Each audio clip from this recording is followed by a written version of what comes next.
பாபாவை எனக்கு ரொம்ப பிடிக்கும். உங்களுக்கும் பிடிக்கும் தானே? அப்போ இந்த சேனலை சப்ஸ்கிரைப் பண்ணுங்க. தேங்க்யூ. அல்லாஹ் மொழி. என் அன்பு குழந்தைகளே, உங்கள் வழித்துணை சாயப்பா உங்களுக்காக பேசுகிறேன். சில பிள்ளைகள் கோபத்திலே உடன் படிக்கிற குடும்பத்தில் இருக்கிற நண்பர்களிடத்தில், வேலை செய்கிறவர்களிடத்தில் மிகவும் கோபமாக நடந்து கொள்கிறார்கள். அந்த கோபம் அவர்களை தானாகவே எதிரிகளை உருவாக்கும்படியாக வைத்து விடுகிறது. அதுதான் உண்மை. அந்த மாதிரியான நேரங்களிலே நாம் கோபத்தை அடக்க வேண்டும். சில நேரங்களிலே பிள்ளைகள் ஒருவருக்கொருவர் உனக்கு அறிவிருக்கிறதா என்று கேட்டுக்கொள்கிறார்கள். அப்படி கேட்கின்ற பொழுது ஒருவேளை இருந்தால் இருக்கிறது என்று சொல்லலாம் நிதானமாக, இல்லை என்று சொன்னால் இல்லை என்றும் சொல்லலாம், அதையும் நிதானமாக சொல்லலாம். ஒருவன் அப்படி கேட்டுவிட்டால் அதற்கு பதில் உனக்கு இருக்கிறதா என்று கேட்கிறார்கள் அல்லது அடிக்க பாய்கிறார்கள். அனைவருக்கும் அறிவு ஒரே மாதிரி தான் படைக்கப்பட்டிருக்கிறது. அவரவர் பழக்க வழக்கங்களினால் அவர்கள் அதை கூட்டியோ குறைத்தோ அது நடைபெறுகிறது, அது பெறப்பெறுகிறது. செயல் செய்வதால் ஏற்படும் அனுபவங்கள் அறிவை ஊட்டுகின்றன. அறிவு வேண்டும் என்று அனைவரும் நினைப்பது உண்டு. ஆனால் எப்படிப்பட்ட அறிவாக இருக்க வேண்டும், அது என்ன அறிவாக இருக்க வேண்டும் என்பதில் பலருக்கு தெளிவே இல்லை. வாழ்க்கையை வாழும் அறிவை கற்கும் நாம் வாழ்க்கை அறிவை நாம் கற்கிறோமா? பாடத்தில் இருக்கிற அறிவை கற்றுவிட்டு பட்டறிவை கற்க முயலுவதில்லை. அது பற்றி நாம் சிந்திப்பதே இல்லை. பல நேரங்களிலே ரிக்ஷா ஓட்டுகின்ற கூலி தொழிலாளி தன்னுடைய மனைவியை, பிள்ளைகளை அதிகாரத்தால் கட்டி போடுகிறார். ஆனால் மிகப்பெரிய கோட்ட பொறியாளரோ அல்லது கலெக்டரோ கூட அப்படியான முறையில் அந்த பிள்ளைகளையோ மனைவியையோ கட்டி போட முடிவதில்லை. ஆனால் பல நேரங்களிலே பல செயல்களில் நம்மை மூத்தோர்கள், முதியவர்கள் உனக்கு கொஞ்சம் கூட அறிவே இல்லை என்று திட்டி தீர்ப்பது உண்டு. நமக்கோ ஆமாம் சொல்லிவிட்டார்கள், நாம் எவ்வளவு படித்திருக்கிறோம், நமக்கு அறிவில்லையாம் என்று கோபம் வருவது உண்டு. சரி சரி, அப்படி நாம் படித்தவர்கள் எனில் இவர்கள் கூறும் அறிவில்லை என்பது என்ன?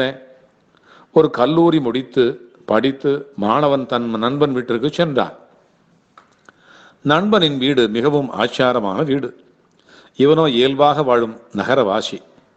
வீட்டில் நுழையும் போது நண்பனை பார்த்த மகிழ்ச்சியிலே ஓடி வந்து அவனை கட்டி தழுவி உள்ளே அழைத்து சென்றான் நண்பன்.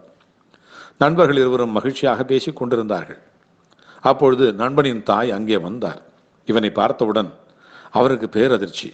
உடனே அவர் தனது மகனை உள்ளே அழைத்து, மகனே, உனது நண்பன் காலணியை அணிந்தவாறே உள்ளே வந்து விட்டான், உடனே அதை அகற்றி வெளியே வைக்கச் சொல், தந்தை வருகிற நேரமாயிற்று. அவர் பார்த்தால் அவ்வளவுதான் என்று மிகுந்த பரபரப்புடன் சொல்லி முடிப்பதற்குள் தந்தை உள்ளேவே வந்துவிட்டார். அவர் அவனை பார்த்தவுடன், உனக்கு அறிவில்லை, காலணியை அணிந்து கொண்டா உள்ளே வருவது, வெளியே போய் முதலில் அதை அகற்றி வை, பிறகு உள்ளே வா என்றார். இவனுக்கோ மிகவும் சங்கடமாகிவிட்டது. நாம் தான் கல்லூரியிலேயே முதல் மாணவன், நம்மை பார்த்து அறிவில்லை என்று திட்டிவிட்டாரே என்று அமைதியாக வெளியே சென்று காலணியை அகற்றி வைக்கும் பொழுது அவன் மனம் அந்த சங்கடத்தில் இருந்து மீளவே இல்லை. வெளியே சென்றவன் வெளியே சென்று விட்டான். நண்பனுக்கு மிகவும் கோபம் வந்தது. அவன் தந்தையிடம் இதை பற்றி வழக்காட முற்பட்டு தந்தையிடம் சென்றபொழுது தந்தை கோபப்பட ஆரம்பித்தார். உன்னை சொல்லணும், உனக்கு கொஞ்சம் கூட அறிவே இல்லை. இந்த மாதிரி பழக்க வழக்கம் தெரியாதவனோடெல்லாம் நட்பு கொண்டால் நீ அதை வைத்திருக்கிறாய். என் நட்பு இன்னொரு முறை இப்படி நடந்தால் பிறகு நடப்பதே வேறு என்று எச்சரித்தார். இவன் வெளியிலே சென்றவரிடத்திலே வேகமாக சென்று, டேய் என்னை மன்னித்து விடடா அப்பா, எங்க அப்பாவுக்கு கொஞ்சம் கூட அறிவே இல்லைடா, யாரிடம் எப்படி பேசுவது என்றே அவருக்கு தெரியாதுடா, நீ ஒன்றும் மனதிலே வைத்துக் கொள்ளாதடா என்றான் அவன். இவனோ, பரவாயில்லடா, நான் ஒன்றும் நினைக்கலடா, நான் இன்னொரு முறை வருகிறேன் என்று சொல்லிவிட்டு போய்விட்டான். ஆமாம், ஆமாம், இதில் உண்மையில் யாருக்கு அறிவில்லை? தந்தையோ காலணி அணிந்தவனை அறிவில்லாதவன் என்றார். பிறகு அறிவில்லாதவனிடத்திலே நட்பு வைத்திருக்கிறாயே என்று இவனையும் அறிவில்லாதவன் என்றார். இவனோ என் தந்தைக்கு அறிவில்லை என்றான். இதில் யாருக்குத்தான் அறிவில்லை? அறிவில்லை என்பது வழக்கச் சொல்தான். உண்மையில் அறிவு அனைவருக்கும் இருக்கிறது. அதை அதை பயன்படுத்துவதில் ஏற்படும் குறைகளைத்தான் இப்படி சொல்லுகிறார்கள். வந்தவன் சென்ற பிறகு, ஆமாம், நாம் வீட்டிற்கு செல்லுகின்ற பொழுது காலணியை அகற்றிவிட்டு சென்றிருக்க வேண்டும், நம்மீதுதான் தவறு என்று உணர்கிறான் நண்பன். பாவம் அவனை நாம் தான் அவசரமாக உள்ளே அழைத்து வந்து விட்டோம். நமது வழக்கத்தை நாம் தான் அவனிடத்திலே சொல்ல மறந்து விட்டோம். இது முழுக்க முழுக்க என்னால் தான் என்று வருத்தப்பட்டான் மகன். தந்தையோ, என்னதான் இருந்தாலும் அவன் ஒரு விருந்தாளி. ஒரு விருந்தாளியிடம் இப்படியா நடந்து கொள்வது? என்ன இருந்தாலும் நாம் அப்படி திட்டியிருக்க கூடாது என்று வருத்தப்பட்டார். ஆம், இது உண்மைதான். 3 பேருமே தங்கள் மேல் தான் தவறு என்று வருத்தப்பட்டு கொண்டார்கள். தான் தவறு செய்துவிட்டோம் என்று வருத்தப்பட்டு கொண்டார்கள். உண்மையிலே இதற்கு காரணம் என்ன? எப்படி ஒருவன் அறிவில்லாதவன் ஆகிறான்? எப்படி அவனே அதை உணரவும் செய்கிறான்? அனைவருக்கும் அறிவு ஒரே மாதிரி தான் படைக்கப்பட்டிருக்கிறது.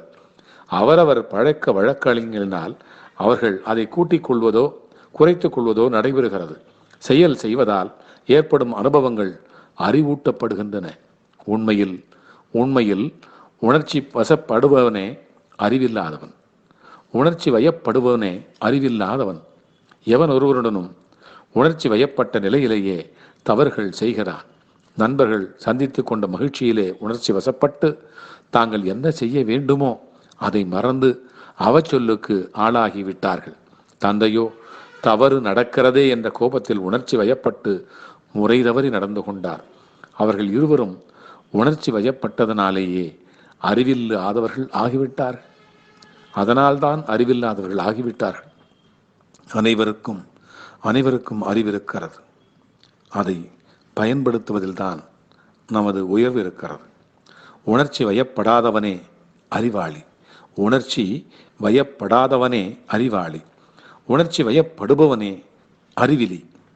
உணர்ச்சி வயப்படுபவனே அறிவிலி. நாம் எந்த ரகம் என்பதை நாம் தான் முடிவு செய்து கொள்ள வேண்டும்.